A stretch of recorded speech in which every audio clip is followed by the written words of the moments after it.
sebetulnya adalah kami berharap kegiatan ini yang positif ini bisa menjadi agenda rutin gitu ya, karena kami yakini bahwa walaupun kondisi pandemik ini ya yang sekarang terjadi tidak hanya di Indonesia. Kalau di Indonesia ini sudah sampai 1,8 juta ya, tapi gema tentang mens sano in corpore sano menurut saya tetap harus digaungkan gitu ya, bahwa di dalam tubuh yang sehat terdapat jiwa yang sehat. Jadi walaupun kita tidak berolahraga, barangkali nanti Bu Dr. Salwa bisa memberikan tips dan trik bagaimana supaya kami ini rekan-rekan mahasiswa yang ada di SD Tribakti bisa tetap sehat ya, walaupun kuliah secara online gitu ya.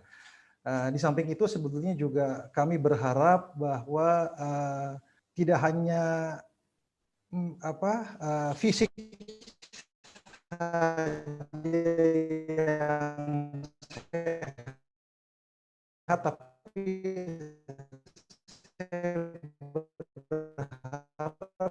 juga jiwa mental juga sehat. Barangkali nanti dari Dr. Salwa bisa memberikan sharing ya mengenai olahraga dan dalam webinar ini bisa sehingga kami tetap bisa yang positif. Saya rasa demikian Yayasan Prima Bina Bangsa mengucapkan kepada seluruh peserta dan partisipan supaya dapat berjalan dengan lancar dan apa yang disampaikan bermanfaat bagi kita semua. Demikian, terima kasih. Assalamualaikum warahmatullahi wabarakatuh.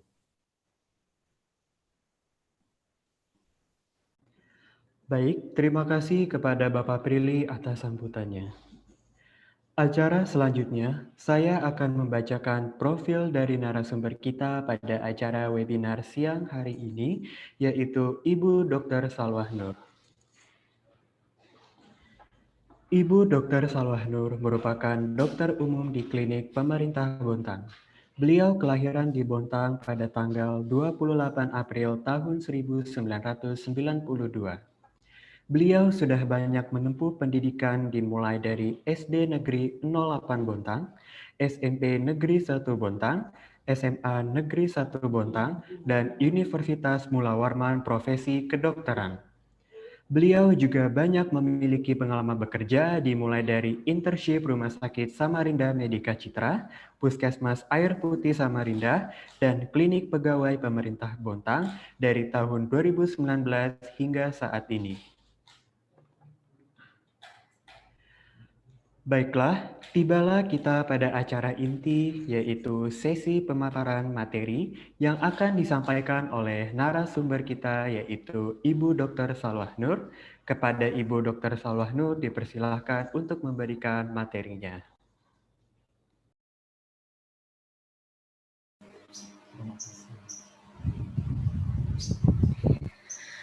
Assalamualaikum warahmatullahi wabarakatuh. Suara saya terdengar jelas? Terdengar dengan jelas, Bu. Oke. Terima kasih kepada Tribakti yang memberikan kesempatan pada saya pada hari ini untuk menjadi narasumber di webinar kita hari ini. Pertama-tama saya mengucapkan terima kasih pula kepada Ketua Tribakti atau yang mewakili dan peserta webinar Sport and the Pandemic pada hari ini. Mungkin untuk mempersingkat waktu, langsung aja ya kita mulai ya. Ya, next.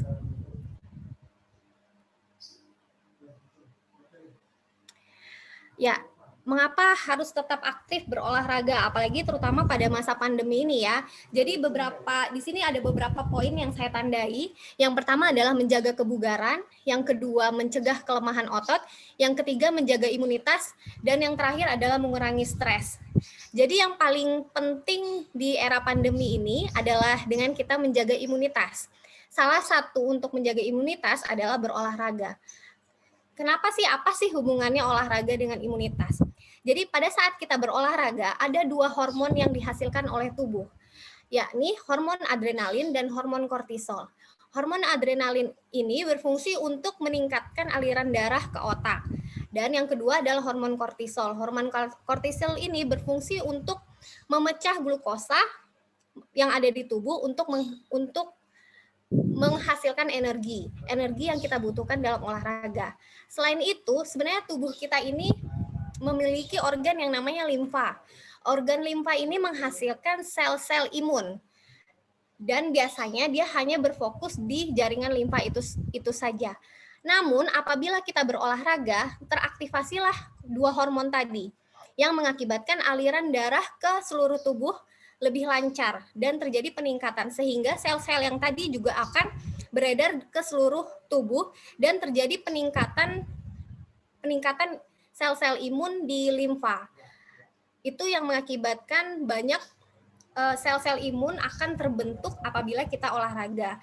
Selain itu, olahraga ini juga sangat penting untuk mengurangi stres. Jadi kalau misalnya apalagi kita di era pandemi ini ya, era pandemi ini sangat memicu stres karena mungkin ya di rumah aja, bingung mau ngapain. Biasanya kan yang teman-teman yang kuliah bisa ke kampus, bisa main nih sama teman-teman. Cuma kan ini selama pandemi mungkin stres juga akan meningkat. Nah, dengan akibat dari stres yang meningkat adalah hormon kortisol akan meningkat. Hormon kortisol ini memang sangat berfungsi untuk tubuh ya, tapi kalau dia kondisinya banyak atau meningkat, mengalami peningkatan yang berlebihan, dia tidak akan digunakan menghasilkan energi.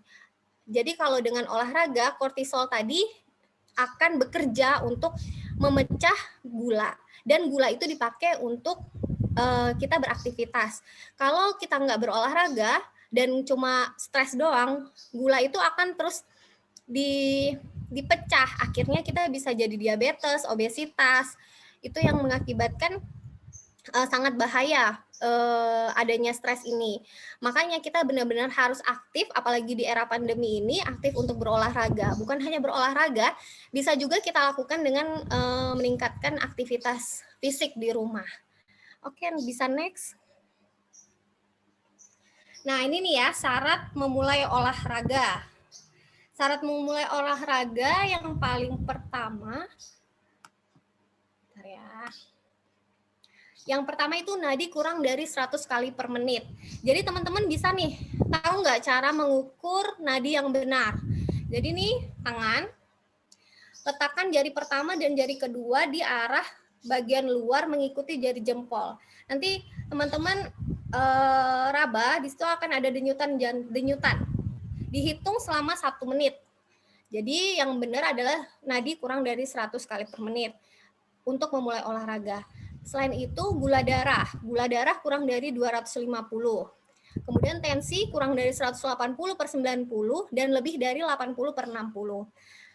Cukup tidur pada malam hari untuk kita yang dewasa, dikatakan tidur yang cukup apabila tidur kita 7-8 jam. Itu semua di total ya, dari misalnya tidur siang 1 jam, kemudian tidur malam 6 jam. Itu di total dalam sehari maksimal minimal 7-8 jam. Kemudian makan minimal 2 jam sebelum olahraga. Next. Nah, ini bagaimana sih prinsip olahraga yang benar sehingga kita dapat efek atau manfaat yang diinginkan. Bisa di next. Jadi yang kita perlu ingat ini beberapa prinsip olahraga ya. Yang perlu kita ingat FIT. F-I-T-T. Jadi F yang pertama adalah frekuensi. Seberapa sering sih kita melakukan olahraga itu? Yang benar adalah 2-3 kali per minggu untuk yang non atlet ya. Kalau misalnya yang atlet ya lebih baik 3-5 kali per minggu. Nggak boleh juga terlalu berlebihan. Nanti saya akan jelasin kenapa olahraga juga nggak boleh berlebihan ya, terutama untuk teman-teman yang memang pengennya fokus di olahraga. Kemudian yang kedua itu intensitas. Jadi seberapa beratnya. Di sini apalagi di era pandemi, yang saya sarankan adalah intensitas ringan sampai sedang. Kapan sih dikatakan intensitasnya ringan, sedang, maupun berat? Jadi yang dikatakan intensitas ringan itu apabila misalnya berlari, tapi masih bisa bernyanyi. Kalau masih bisa bernyanyi itu dikatakan intensitas ringan. Intensitas sedang sudah tidak bisa bernyanyi, tapi bisa ngomong, mengucapkan kata-kata masih bisa. Intensitas berat maka itu yang dibilang intensitas berat sudah nggak bisa ngomong. Kalau di era pandemi, harusnya kita hanya melakukan yang intensitas ringan sampai sedang saja. Terus yang perlu diperhatikan juga adalah denyut nadi maksimal ya. Jadi denyut nadi maksimal ini dihitung dengan cara 220 dikurang dengan usia. Misal, kalau untuk yang maksimalnya, jadi sebelum itu hitung dulu 220 dikurang usia, dikalikan 80%, 80% itu adalah maksimal. Misal, 220 dikurang misal usianya 20 nih. 220 dikurang 20 kan 200. Dikalikan 80%. Hasilnya 160. Jadi, apabila olahraga tidak boleh nadinya lebih dari 160. Tapi, olahraga yang bisa bermanfaat kalau denyut nadinya dihitung minimal dia masuk sampai 100. Jadi 220 dikurang usia dikalikan 50%. Suara saya kedengaran nggak sih? Terdengar dengan jelas, Bu. Oke, jadi kalau untuk dikatakan dia bisa bermanfaat, harus dikalikan dengan 50% ya. Jadi 220 dikurang usia dikalikan 50%. Itu untuk yang dianggap bermanfaat. Kalau yang tadi yang dikalikan 80% itu dikatakan adalah maksimal. Jadi kalau olahraga nggak boleh, misalnya tadi kan 160, nggak boleh melebihi 160 kali per menit. Seperti itu. Kemudian yang ketiga adalah time atau durasi. Sebenarnya untuk di masa pandemi ini, 15 menit aja udah cukup. Cuma mungkin kalau sebelumnya kan 15 sampai 30 menit. Cuma ini karena pandemi, 15 menit juga udah cukup. Terus untuk macam-macam juga ya, kalau misalnya yang punya obesitas mungkin waktunya harus lebih lama dibandingkan dengan yang untuk mengejar kebugaran aja. Ya, kemudian yang tipenya, jenisnya ini macam-macam nih. Ada latihan aerobik, penguat, fleksibilitas, dan keseimbangan. Ini contoh-contoh latihan yang bisa kita lakukan di era pandemi. Nanti saya akan jelaskan ya contoh-contoh masing-masing dari latihan aerobik seperti apa, penguat, fleksibilitas, dan keseimbangan. Oke, next. Nah, di sini ya, jadi sebelum memulai olahraga, sebaiknya perlu diadakan tes kebugaran. Salah satu komponen dari kita melakukan aktivitas fisik atau olahraga yang menuntut seseorang untuk dapat melakukan aktivitas fisik dalam waktu tertentu, dalam lama waktu tertentu, atau yang biasanya disebut daya tahan tubuh. Jadi daya tahan tubuh itu lamanya waktu olahraga yang dibutuhkan oleh tubuh. Daya tahan tubuh ini sangat berpengaruh oleh FO2 maksimal. Jadi kalau kita mau tahu nih daya tahan tubuh kita untuk olahraga berapa banyak, berapa lama, kita bisa menghitung dengan FO2 maksimal. FO2 maksimal ini dilakukan pengukurannya ada dua cara. Yang pertama, dia memang dengan lab. Jadi kita harus ke lab nanti diukur. Tapi ada beberapa tes yang bisa yang tes manual yang bisa dilakukan untuk mengetahui VO2 maksimal. Jadi VO2 maksimal ini kerja dari paru dan jantung, ya, kardiovaskuler untuk pertukaran oksigen. Berapa banyak oksigen yang dibutuhkan tubuh saat olahraga. Oke, next. Ini contoh yang bisa kita lakukan untuk pengukuran VO2 maksimal. Jadi sebelum berolahraga atau memang teman-teman yang memang pengen jadi atlet atau pengen jadi atlet, ini bisa dilakukan terlebih dahulu untuk mengetes seberapa kuat tubuh ini untuk berolahraga. Biasanya akan apabila misalnya nih ada pertandingan, lebih baik dilakukan tes ini terlebih dahulu. Jadi kalian tahu seberapa lama waktu yang kalian bisa untuk berolahraga. Jadi multi-stage fitness test atau BLIP test ini adalah salah satu metode Jadi dia berlari dengan jarak tertentu dan rentang waktu tertentu, di mana lintasannya sekitar 20 meter. Jadi dia bolak-balik gitu ya, bolak-balik. Nanti ada sound yang membunyikan aturannya. Nanti ada soundnya sendiri. Jadi nanti setiap level, setiap sesi dia akan terdiri dari 10 detik. Dan semakin naik level dia waktunya akan berkurang. Oke, next. Ini contohnya ya. Ini ada level dari 1 sampai 21. Level 21 sampai level 21. Jadi setiap level nanti level 1 misalnya kan nanti ada bunyi nanti ada soundnya sendiri, ada bunyi level 1 stage 1. Nanti larilah bolak-balik aja 20 meter itu bolak-balik. Nanti akan dilihat daya tahan tubuhnya sampai kemana.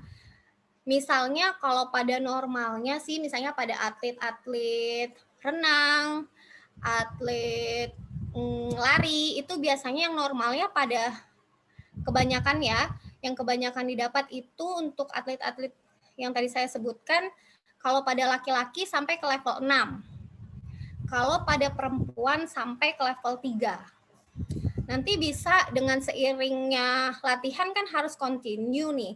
Kalau misalnya continue dan disesuaikan dengan kapasitas tubuhnya, dia levelnya ini akan bisa bertambah.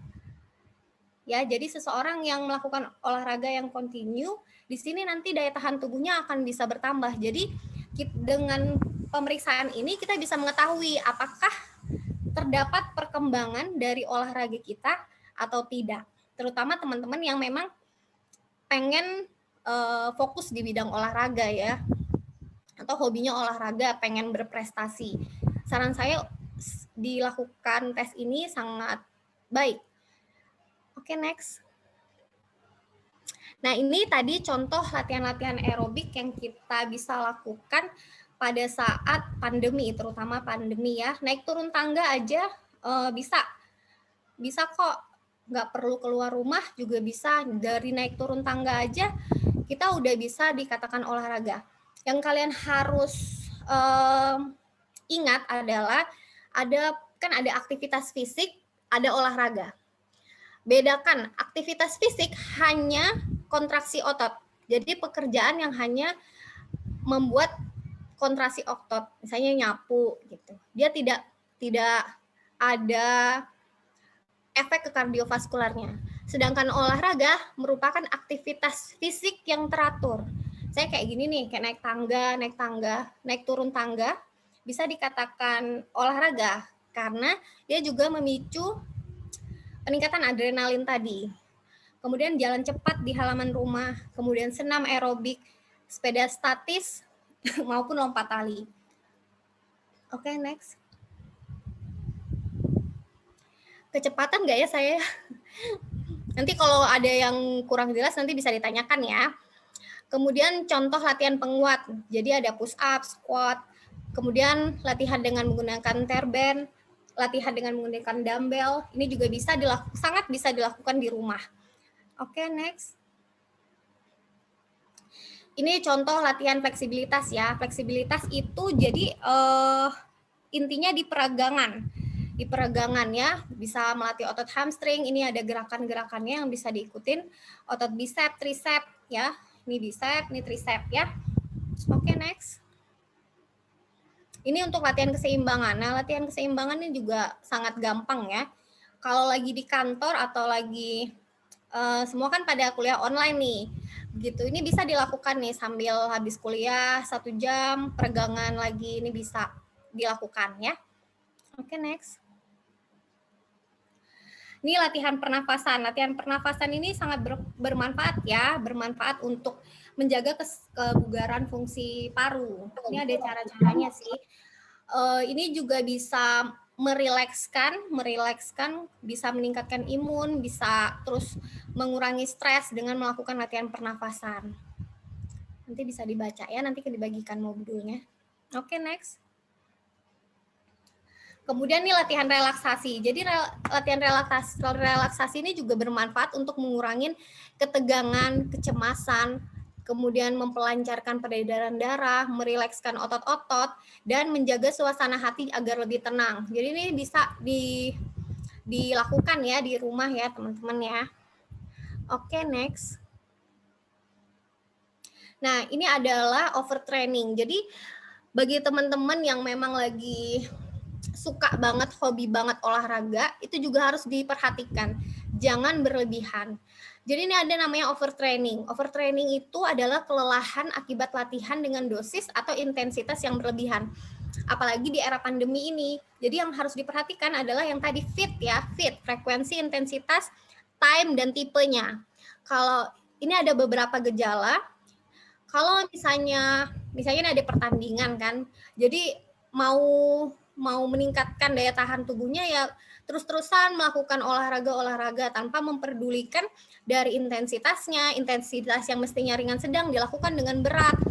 Terlalu over itu akan mengakibatkan bukannya sehat, malah menjadi masalah.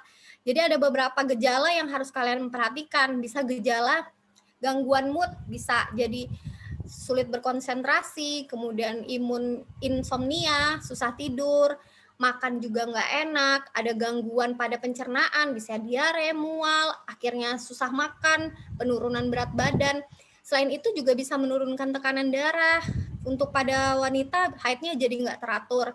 Ini yang harus kalian waspadai ya, apalagi di era pandemi ini. Jadi memang harus diperhatikan fit yang tadi saya jelaskan. Oke, next.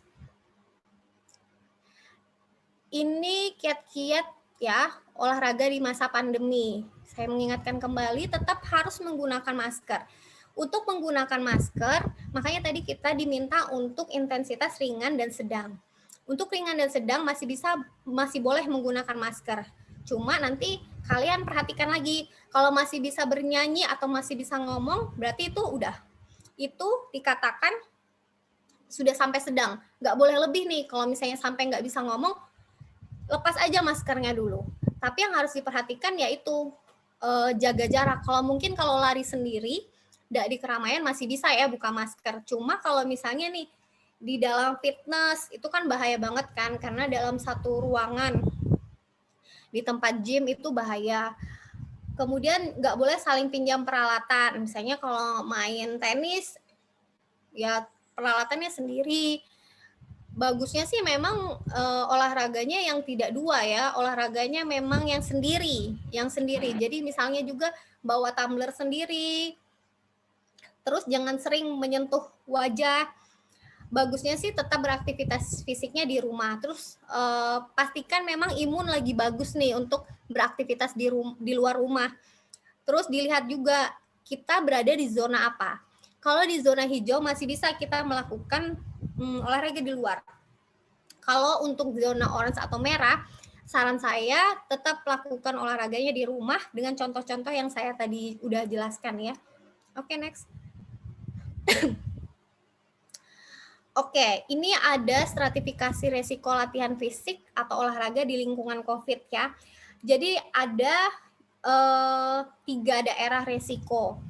Kalau misalnya resiko rendah, itu olahraganya atau latihan fisiknya dilakukan di rumah sendiri atau dengan anggota keluarga inti.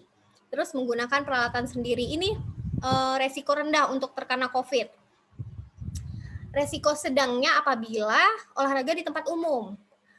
Terus tuh sendiri atau dengan keluarga tidak lebih dari 5 orang, kemudian menggunakan peralatan sendiri. Yang resiko tinggi sangat bisa untuk terkena COVID adalah latihan fisik yang di tempat umum, kemudian berkelompok bersama orang lain yang bukan anggota keluarga, dan menggunakan peralatan yang bergantian. Misalnya, kalau kita di gym ya, itu kan pasti menggunakan alat yang bergantian dan ruangan yang tertutup. Jadi saran saya kalau mau yang resikonya lebih ringan, harusnya dilakukan di tempat terbuka, misalnya kayak lapangan, tapi tetap aja harus dilihat jaga jarak seperti itu. Oke, next. Udah ya habis kayaknya. Ya mungkin itu aja yang bisa saya sampaikan. Mungkin nanti kita perbanyak di diskusi ya, teman-teman. Bagi misalnya kecepatan, ada beberapa hal yang nggak kurang mengerti bisa ditanyakan nanti. Oke, terima kasih.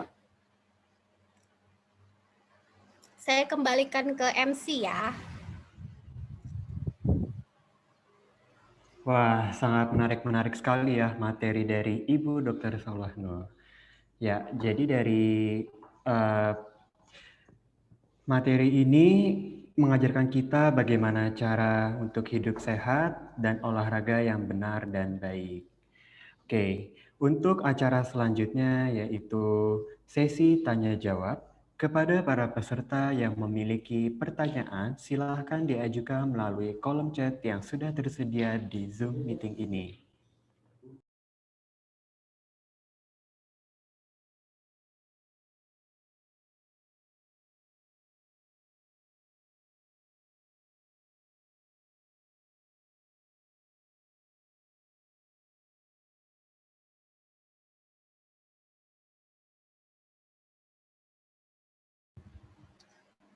Gimana, ada yang nanya?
Apakah ada yang ingin bertanya lagi? Silahkan melalui room chat yang sudah tersedia.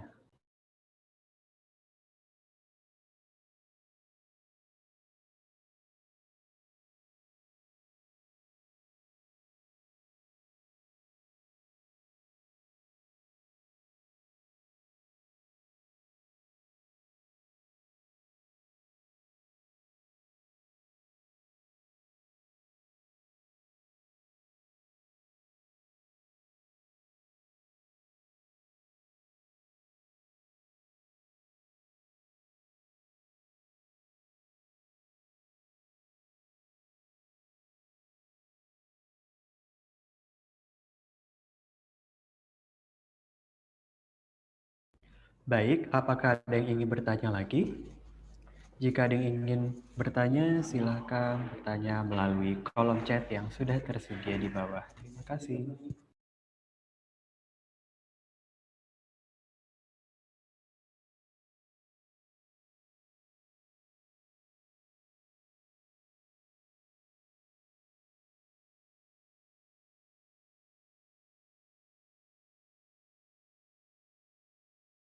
Baik, sudah masuk pertanyaan-pertanyaan dari para peserta di kolom chat Zoom. Saya akan membacakannya dimulai dari pertanyaan pertama, yaitu dari Saudara Bima Pramudia. Baik. Bima Pramudia bertanya, bagaimana cara membangun ketetapan komitmen dan mengambil langkah implementatif dalam menjaga kesehatan jasmani dan rohani di masa pandemik, terutama bagi para mahasiswa yang setiap hari disibukkan dengan tugas dan berada dalam zona merah. Dan apa yang harus dilakukan juga bagi orang yang sudah mengidap penyakit COVID-19 untuk terus menjaga kesehatan jasmani dan rohaninya? Apakah dengan berolahraga juga? Seperti apa gambarannya? Terima kasih. Baik, sudah baik kepada Ibu Dr. Saulah Nur, dipersilahkan untuk menjawab pertanyaannya. Oke, bagaimana komitmennya ya untuk teman-teman yang memang disibukkan dengan tugas dan berada dalam zona merah. Yang itu yang pertama ya. Yang kedua adalah setelah bagi orang yang sudah mengidap COVID untuk menjaga kesehatan ya, kesehatan jasmani dan rohaninya. Jadi yang pertama komitmennya yang harus kita ingat adalah olahraga sangat bermanfaat ya bagi tubuh. Dia yang tadi saya jelaskan, dia bisa meningkatkan imunitas. Kenapa dia meningkatkan imunitas? Tadi saya sudah jelaskan. Nah, jadi kalau untuk teman-teman yang memang berada di zona merah, tadi saya ada beberapa saya jelaskan ya, kita bisa melakukan aktivitas di rumah, melakukan olahraga di rumah. Misalnya tadi seperti naik turun tangga atau lari cepat di sekitar perkarangan rumah, bisa lompat tali. Ada banyak olahraga yang tadi jelaskan, nanti bisa dibaca lagi ya teman-teman, nanti dibagikan oleh panitia webinar. Itu banyak olahraga yang sebenarnya bisa kita lakukan di daerah zona merah. Olahraga ini memang sangat dibutuhkan terutama bagi pasien-pasien atau penyintas COVID ya. Jadi kalau penyintas COVID ini tetap harus mempertahankan imunnya. Karena orang penyintas COVID bukan berarti dia tidak bisa terkena lagi. Sangat mungkin dia terkena kembali. Jadi sangat perlu untuk meningkatkan imunitasnya. Dengan apa caranya? Ya, yang pasti dengan olahraga. Karena olahraga bisa meningkatkan selain jasmani, rohani kita juga bisa. Jadi olahraga tadi yang seperti saya jelaskan, dia akan meningkatkan imunitas. Selain itu dia akan mengurangi stres. Dengan mengurangi stres, imunitas kita akan meningkat. Makanya sangat penting banget.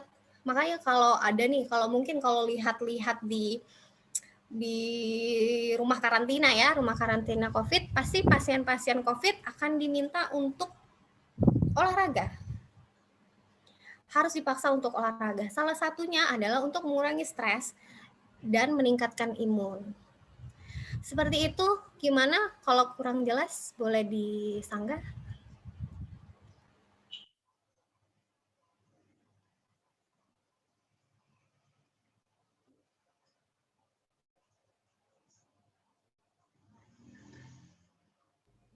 Kepada Bima Pramudia, apakah ada yang ingin ditanyakan lagi? Apakah sudah jelas jawaban dari Ibu Dr. Salwa? Baik, terima kasih. Baik, saya akan membacakan pertanyaan kedua, yaitu dari Saudara Fusiana dari mahasiswa Tribakti Business School. Mau bertanya, apakah jika berjalan kaki keliling kompleks atau lapangan selama kurang dari 30 menit, apakah itu sudah termasuk olahraga? Kepada Ibu Dr. Salwa dipersilahkan untuk memberikan jawabannya. Ya, tadi saya menjelaskan tentang denyut jantung ya, denyut jantung. Kalau mau gampangnya gini deh, yang bermanfaat apabila dia 220 dikurang dengan usia dikalikan 50%. Misalnya nih ya, misal didapatkan 100 kali per menit. Apabila berjalan itu didapatkan pacu jantung atau kardiovaskuler yang meningkat, dikatakan olahraga. Cuma untuk berjalan kaki, saran saya memang tadi ada tulisan yang saya jelasin ya, berjalan kaki cepat, berjalan cepat keliling kompleks itu berguna untuk meningkatkan aliran darah. Jadi kalau olahraga yang memang pengennya bermanfaat, kita lihat apakah adrenalin sama kortisol kita keluar. Kalau adrenalin tandanya adalah misalnya kita berkeringat, denyut jantung meningkat, kan terasa nih kalau berdebar. Nah, itu yang perlu diperhatikan. Cuma kan kalau lebih jalan cepat lebih bermanfaat sih dibandingkan dengan cuma berjalan kaki. Tapi harus diperhatikan ya, kalau untuk seusia kalian, seusia kita, berasa muda. Seusia kita itu saran saya adalah berjalan cepat, berjalan kaki cepat. Kalau untuk orang tua lain lagi, karena dia perhitungannya juga beda lagi. Gitu. Gitu ya Fusiana, terima kasih atas pertanyaannya. Terima kasih juga Bu atas penjelasannya. Ya, sama-sama. Baik, terima kasih pertanyaan dari Fusiana Natalia dari mahasiswa Tribakti Business School. Selanjutnya saya akan membacakan pertanyaan ketiga dari Kasrai Cahyani Windyastuti, merupakan mahasiswa dari STE Tribakti juga. Sri Cahyani bertanya, apakah ada pengaruh antara frekuensi latihan olahraga yang diturunkan misalkan dari 3 kali seminggu ke 1 kali seminggu apakah bisa mempengaruhi kesehatan? Kepada Ibu Dr. Salwa dipersilakan untuk menjawab pertanyaannya. Ya, syarat olahraga yang benar seperti saya jelaskan tadi kan fit, frekuensi, intensitas, time. Time yang olahraga yang benar adalah yaitu 3 kali dalam 1 minggu. Yang benar 30 sampai 45 menit. Jadi kalau diturunkan sangat mempengaruhi kesehatan. Selain itu otot yang tadi sudah dilatih akan turun lagi. Jadi kan harus dilakukan dengan continue ya. Misalnya nih kita sudah bisa lari dalam jarak 10 kilo misalnya, 10 kilo. Tapi itu terus-terusan kita lakukan. Apabila kita kurangi intensitasnya, kardiovaskular kita akan, tubuh kan merespon, oh tidak dilatih lagi nih, dia akan berkurang. Yang tadinya 10 meter bisa cuma misalnya 5 meter. Cuma seperti itu. Jadi sangat berpengaruh untuk kesehatan. Karena yang harusnya sel imun kita terus-terusan dihasilkan dengan olahraga, terus kita kurangin, itu sangat berpengaruh. Otomatis sel-sel imun baik alami yang tubuh kita hasilkan akan berkurang seiring dengan berkurangnya waktu latihan. Makanya harus yang diperhatikan adalah fit tadi. Yang dikatakan olahraga yang baik dan benar adalah memperhatikan fit tadi. Time-nya 3 kali seminggu. Kalau udah dikurangin, otomatis akan berpengaruh kepada kesehatan kita. Seperti itu ya Cahyani ya. Kalau sudah 3 kali seminggu, jangan diturunkan. Ya, gimana Cahyani? Baik, kepada Sri Cahyani, apakah sudah jelas jawaban dari Ibu Dr. Salwa Nur?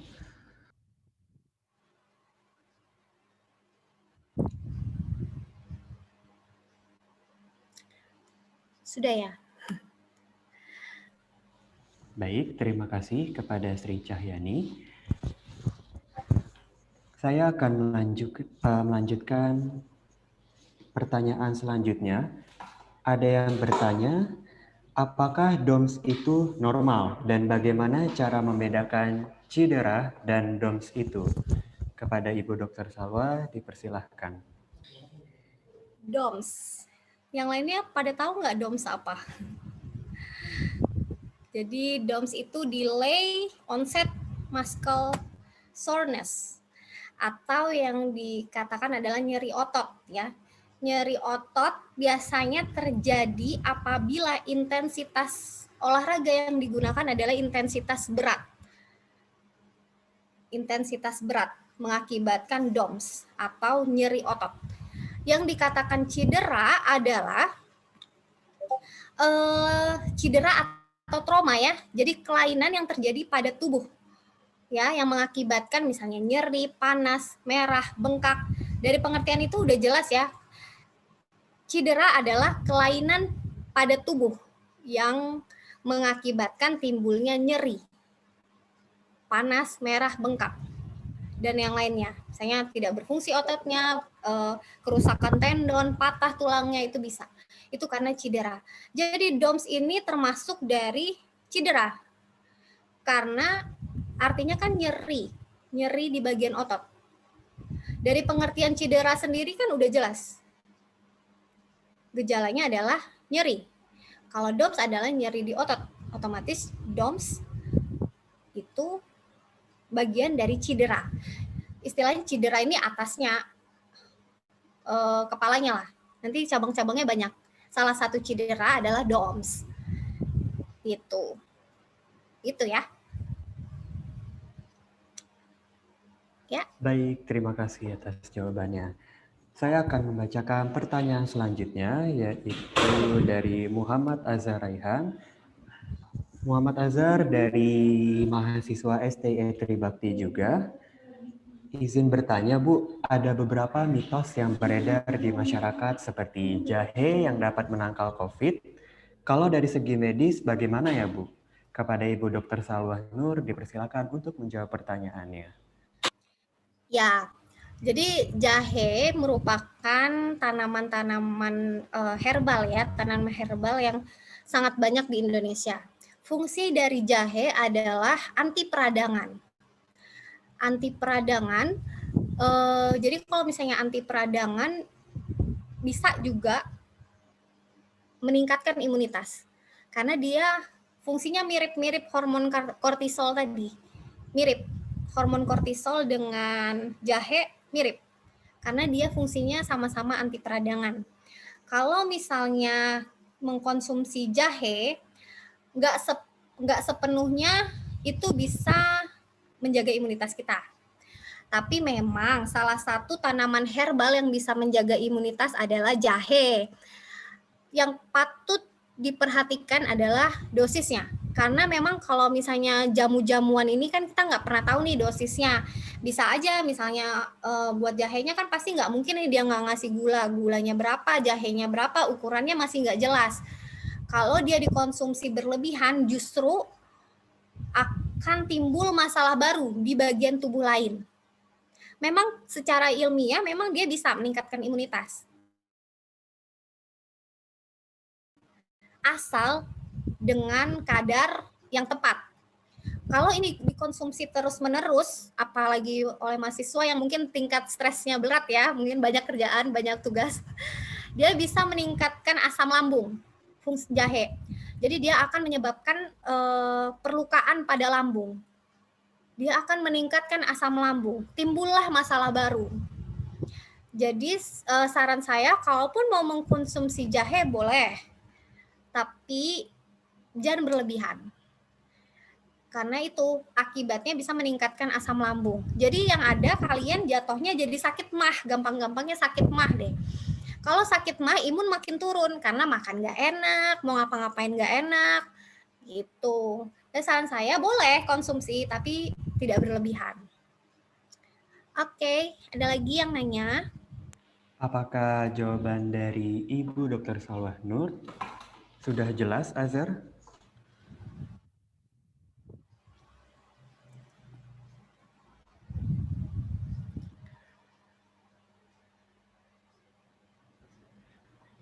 Sudah jelas. Terima kasih, Azhar, atas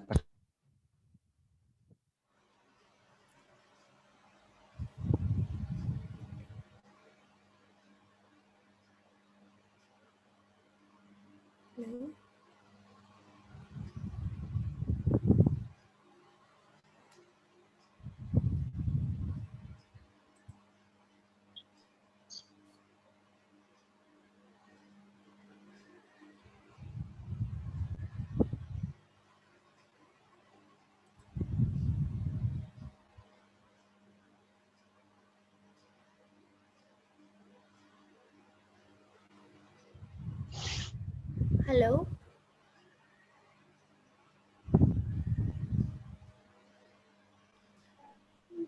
Halo?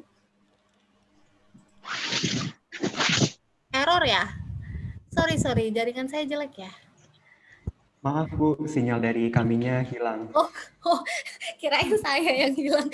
Maaf ya, maaf para Iya, iya. peserta. Baik, saya akan mengulang lagi. Saya mau bertanya nih, Bu Dokter. Boleh. Oke, jadi kan wanita itu kan pasti ada haid-nya ya, Bu ya. Nah, Ya. jika wanita itu ingin berolahraga, apakah dia, pada saat haid dia berolahraga itu apakah diperbolehkan atau tidak? Jika diperbolehkan, apakah ada dia tata caranya atau hal lain sebagainya mungkin? Ini pertanyaan titipan ya. Nah. Nggak mungkin kan? Yang nanya masalah haid. Jadi kalau misalnya haid, itu kan memang banyak darahnya ya, otomatis keluar banyak. Itu kalau misalnya, dan tensinya cenderung rendah. Tensinya cenderung rendah pada wanita-wanita haid. Jadi saran saya kalau memang mau olahraga boleh, tapi digunakan olahraganya intensitas ringan saja. Terus tuh harus tahu nih kapan harus berhenti olahraga. Misalnya ada tanda-tanda, misalnya udah mulai pusing, kemudian pandangan kabur, berarti itu udah tanda kalau misalnya tubuh kita hipotensi.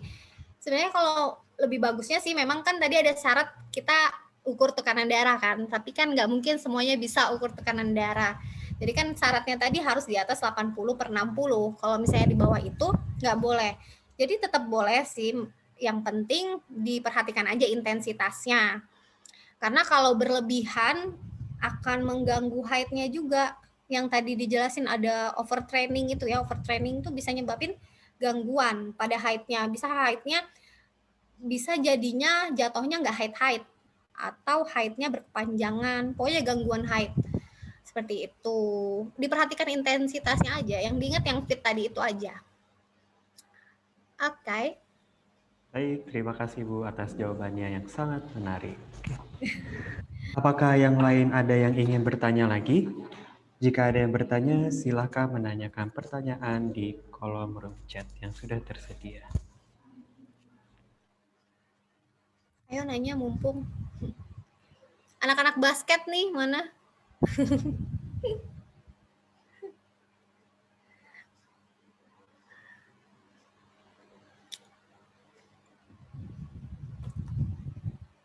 Nggak ada kayaknya ya.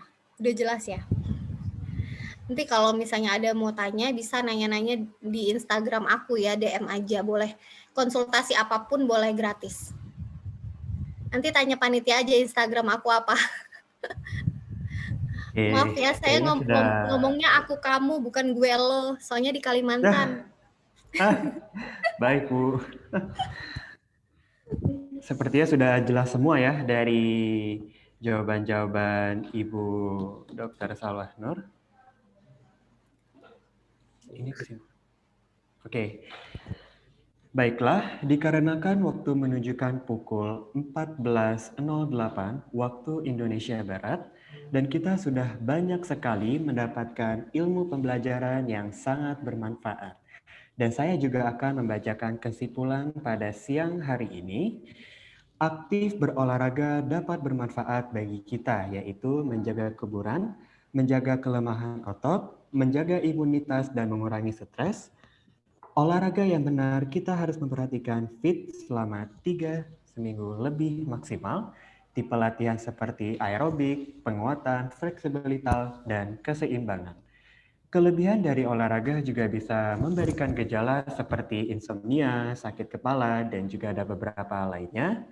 Untuk olahraga di masa pandemi seperti ini, kita harus tetap menggunakan masker, pastikan sehat dan di zona hijau, dan tetap beraktivitas fisik di rumah maupun di luar rumah. Oke. Baiklah, kepada para peserta, tibalah kita di penghujung acara ini.